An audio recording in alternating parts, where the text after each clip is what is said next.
the spiritual reality of business.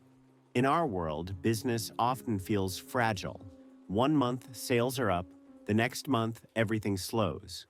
We watch the economy, inflation, competition, algorithms, entrepreneurs, clients, and trends, always adjusting, always reacting. This is the human picture. In this view, business feels dependent on luck, timing, good weather, buyer moods, and fluctuating demand.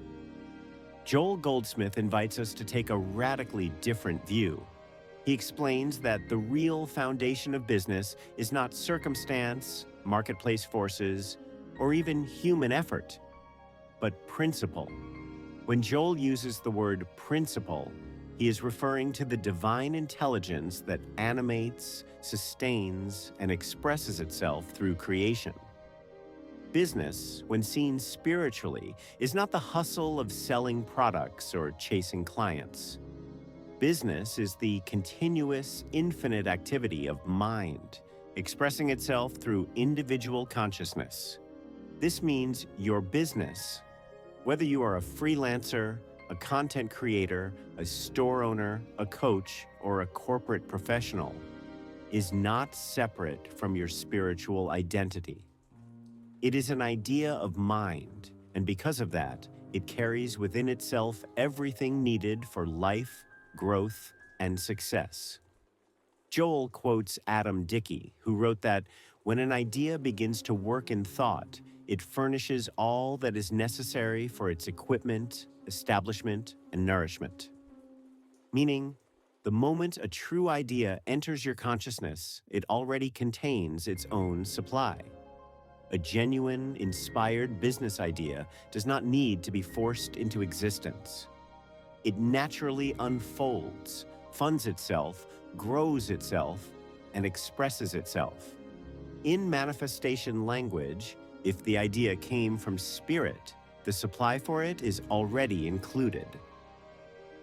Business is not outside you. Joel makes a powerful statement. Business is not something out there. In his view, business is an infinite activity of spirit, resident in individual consciousness. It does not flow from the marketplace toward you. It flows from the infinite through consciousness into form. If you go about your work with the awareness that God, or infinite intelligence, works as your mind, your ideas, and your inspiration, you will see fruit. He warns that struggle appears when we believe success is the result of personal effort, luck, or the goodwill of humans. If you think a boss, client, sponsor, algorithm, or investor is your source, you become anxious and insecure. Just as someone who believes their oxygen supply depends on the opinion of strangers. Isaiah's ancient reminder applies perfectly to modern business life. Cease ye from man. Stop looking to people as your supply. In a manifestation example, someone who believes their abundance depends on a specific job will fear losing it, resent their employer, or panic during slow periods. Someone who realizes that supply flows from within will stay calm, creative, and guided, and opportunities will keep appearing.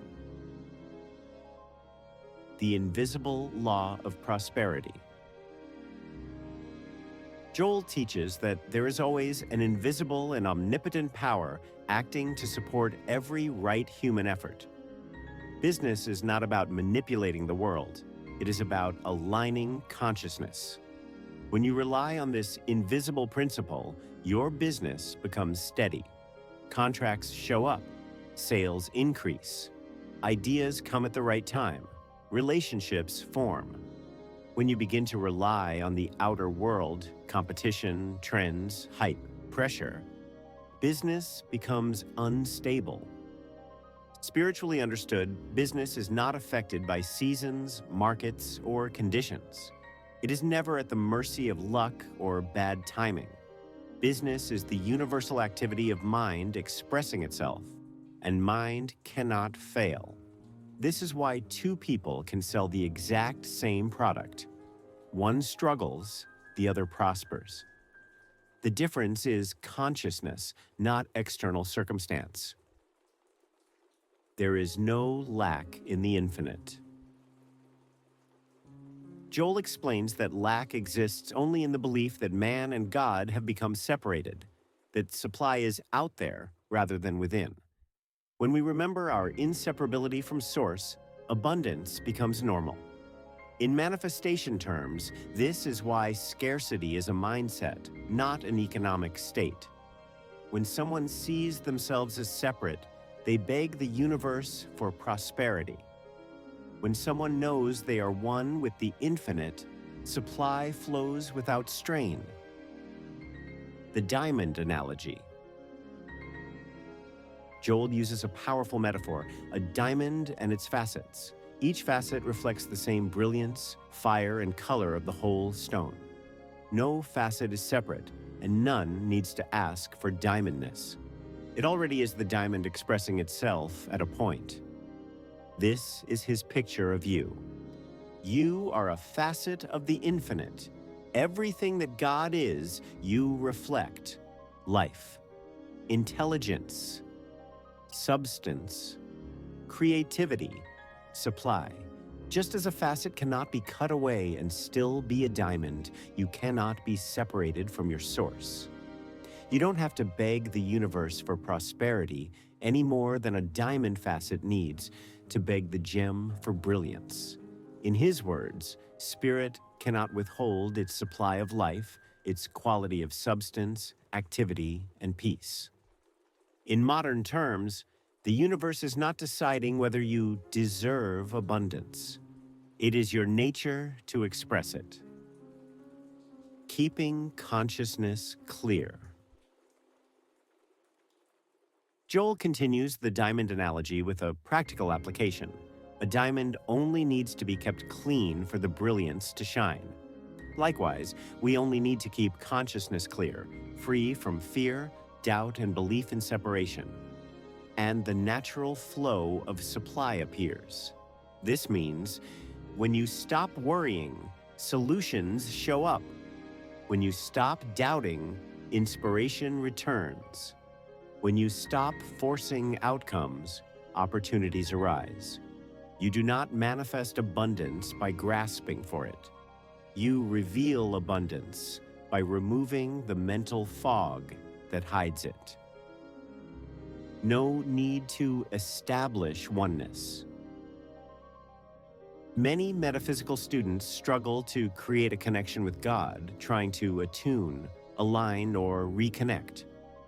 But Joel dismantles that struggle. Just as a facet cannot reconnect with the diamond because it was never separated, you cannot reconnect with God. You can only become aware of the union that already exists. Man can no more be separated from God than the gem's surface can be separated from the stone. Therefore, abundance does not come to you. It comes through you. It is already there. You need only know it. The spiritual law of business. Your business is not the economy, not the market, not customers, not social media, not timing, not luck. Your business is the activity of infinite mind, showing up as your ideas, your inspiration, your creativity, your service, your solutions. When you work with that consciousness, you become guided. You create with clarity. You attract opportunities effortlessly. You rise above competition and fear. Joel reveals that prosperity is not a matter of hustle. It is a matter of awareness. The awareness that life expresses itself as abundance through you, continuously and without limit. In this view, business is not something you do. Business is something God is, expressed as you. When you know this, truly know it, success is not uncertain. It is inevitable.